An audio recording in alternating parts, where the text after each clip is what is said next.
Hello, my name is Zanete and I am the designer behind Zaneteknits, and welcome to another one of my weekly updates where I talk about the progress, plans and problems in the Zaneteknits world. I'll just get the problems out of the way. So last week has been a little challenging because my little one, I was suffering from a throat infection for a whole week, and I like to wake up at night a lot more.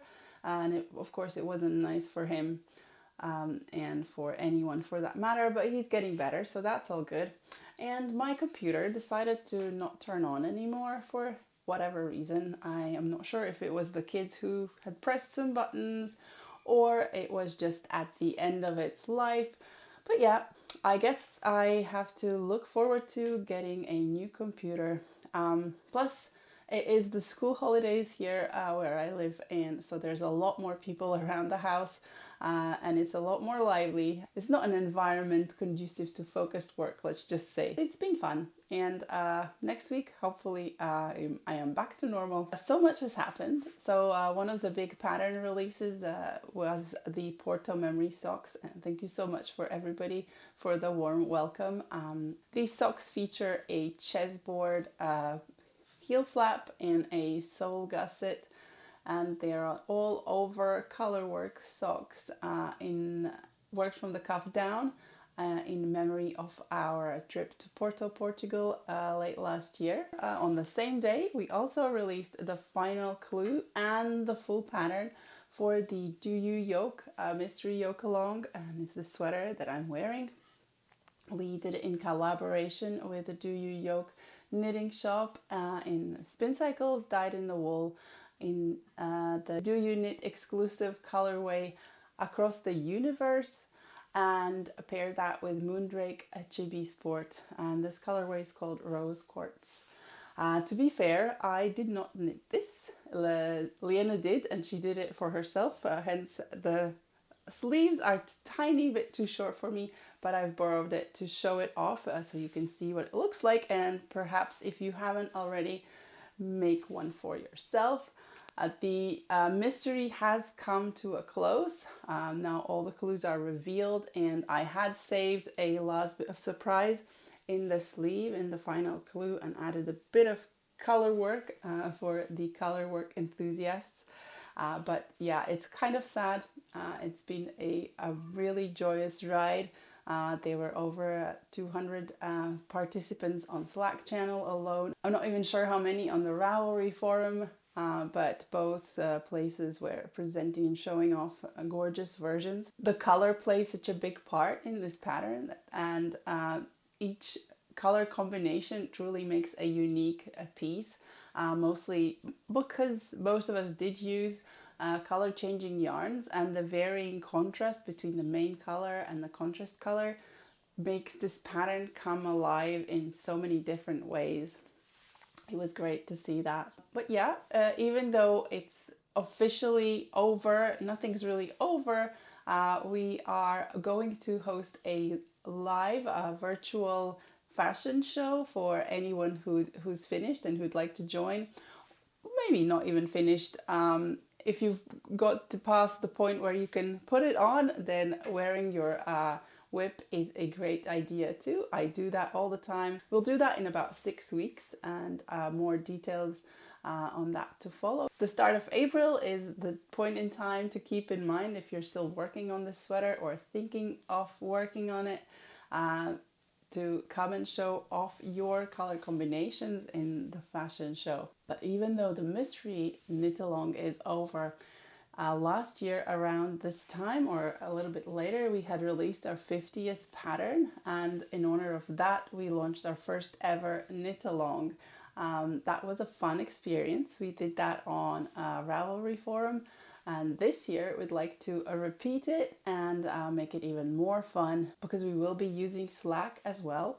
If one thing that the mystery knit along approved was that Slack is a wonderful platform for this kind of thing, because it really brings everyone together and provides that community feeling, and the vibe is great. It's a little bit more intuitive and a bit more user friendly in my opinion for this kind of activity. So I will welcome everybody on the dedicated Slack channel for our second annual knit along. The rules and information about that is published on our website in the latest blog post. But in summary, it will be running from the 1st of March till the 1st of June. So there's 3 months and anything goes. If it's a zaneteknits pattern, come and join, even if it's a whip from 2 years ago and you need someone to knit together with to get it over the finish line, or if it's something new, or if you want to do 2 or 3 things like some people did last year, that's great as well, because we have a lot of socks and accessories in the collection. So I'll put the link to all about the knit along in the description, and feel free to visit that and decide for yourself. There will be discounts on our patterns, as well as a monthly prize draws with prizes ranging from gift cards in your knitting accessory / yarn shops, and patterns and magazines, and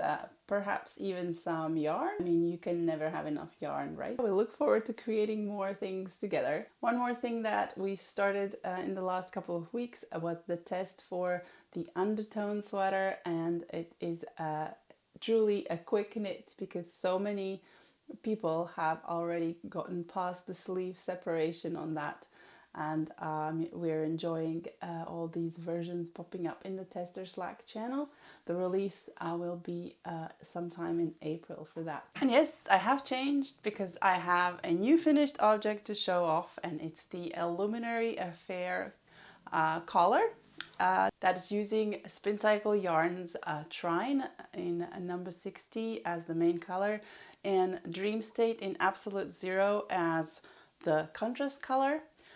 And it's worked top down seamlessly, and then when the color work starts, it's joined in the round, and there are a couple of steeks on the sides until we get to the hem part here, and then we work each side separately flat again. So I've already uploaded the video on how I did the steek by adding the side band in ribbing and then securing and cutting the steek, and even how I added this little ribbon so I wouldn't worry about anything unraveling. But this was super fun and quick, and I especially enjoyed how these colors are playing out. This was my main Vogue Knitting Live project, and it turned out very, very nicely. I did run out of yarn. I initially estimated that I'll need 3 skeins of the main color, but that only got me to about like not even 2 inches of the collar, and it didn't look as I had envisaged. So I was really happy to find a yarn shop here locally in the UK that carries this yarn, and this particular yarn was a bit trickier to find. I tried to look for it in Vogue Knitting Live. Not that many people carry Trine, so it was really lucky that they had this colorway in stock. So I ordered more, and I was able to complete this as I had envisaged it.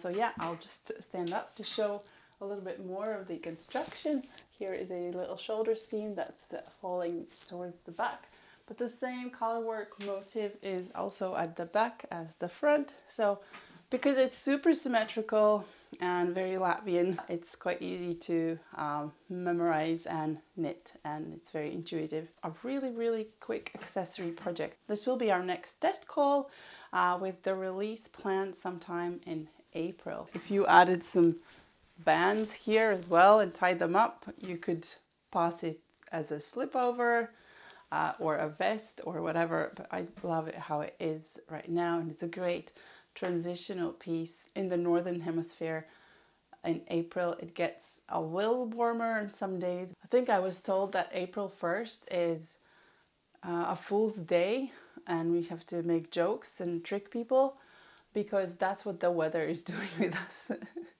One day it's really sunny and the next day it's the middle of winter again. That makes this a great accessory for April. And if you want to see in a bit more detail on how I did this part, just check out the YouTube channel and look for the latest steeking video. Ta-da! I'm changed again because I have to show you this current active whip of mine, and it is the Windflower sweater.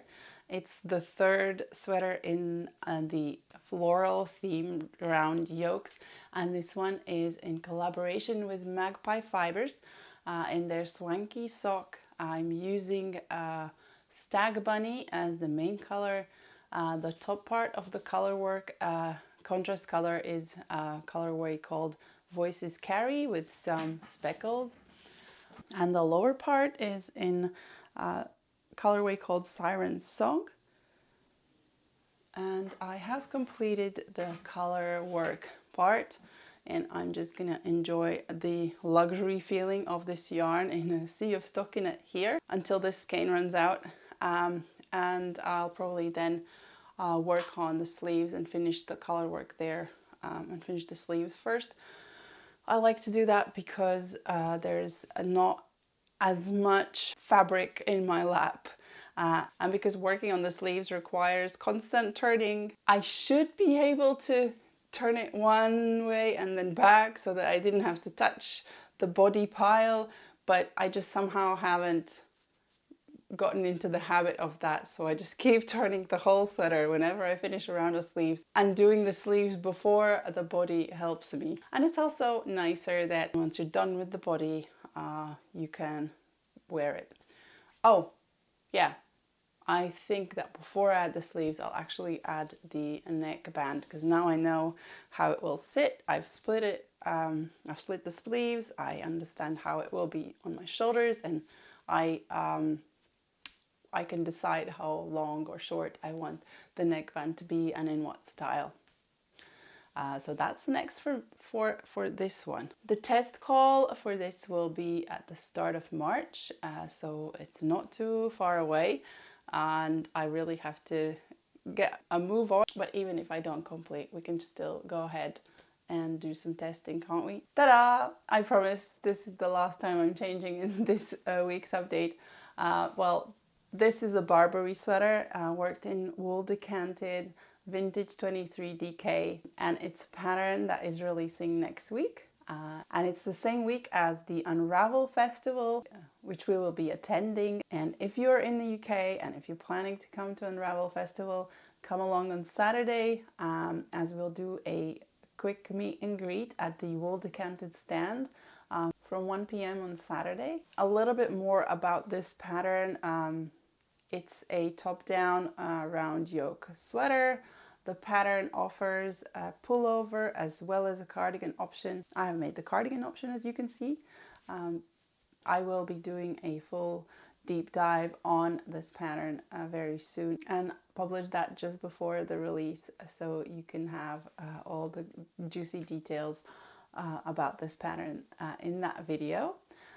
Another thing that's exciting for Unravel Festival is that we'll be hosting a workshop, our first in-person workshop in England, in English, on Japanese short rows, the secret to mastering the Japanese short rows technique. There might be a few places left still if you are about, but I have also decided to make this class into an online format and deliver as a virtual class sometime later this year. So more details on that when I'm ready to share them. In other plans, I think I'm ready to start working on my summer projects, because I know that summer isn't far. It's been getting a lot warmer here in the last couple of days. I'm just waiting for some yarn to arrive, and I've got this really cool summer top in one color in mind that I look forward to making. I've also got a couple of light cardigans that I'll be starting not so long after, but I don't want to jump ahead of myself. And I suppose that's it on the knitting front, but I have been doing a lot of spinning as the house has been full this week. Whenever I get a free moment, I run into my studio and do a little bit of spinning to just calm myself and recenter. I'll start with this one. I spoke about yellow in last update and how it's not my color, but I know somebody who loves yellow, so I made this as a present for them. It's a 2-ply fingering weight Polwarth from Coconuts and Cashmere in colorway Sunrise and Sunset. And yeah, that is what it looks like. I can't wait to see what they make with it. Another one, this is the braid that I got in Vogue Knitting Live from Storysteller Stitchery. It's merino, the colorway was Titania's Dream, and it has wonderful pinks and blues and greens. And again, I spun it end to end. I divided the braid in half horizontally and made 2 singles and then plied them together, and that's what it created. The result is very interesting. Yeah, I'd love to use it in a colourwork project, but I am a bit struggling to find the right main color to go with it, because there's so many colors. I think I'll have to go with something on the darker side, but what that is, it hasn't occurred to me yet, so I'll just put it out to the side. Or maybe I'll gift it to somebody so they can have this problem. And the last is this Blue Faced Leicester / silk combination from Cashmere Coconut Store. And this one was dyed like a gradient. There was a long section in one color that slowly changed into another, and I didn't want to lose that, so I split the braid in half lengthwise, and I spun the singles, so that's why a lot of this is in one color only after applied. But then something must have happened, and I must have been inconsistent with my spinning, because all of a sudden they misaligned, and the other half of skein is where each ply is in a different color. But it looks great. I really love the result of this, and the silk is giving it such great sheen, so it looks it looks smooth and silky, but it feels woolly. And because I've been spinning so much, I went on a fiber shopping spree and ordered so much more fiber again, even though I already have a huge stash. We knitters have that problem with yarn, and now I have that problem with fiber as well. But I'll get through it. I really enjoy this, making yarn and then giving it away if I can't figure out what to pair it with. And that's it for today's update. I hope you found this video interesting, and I'll see you next time.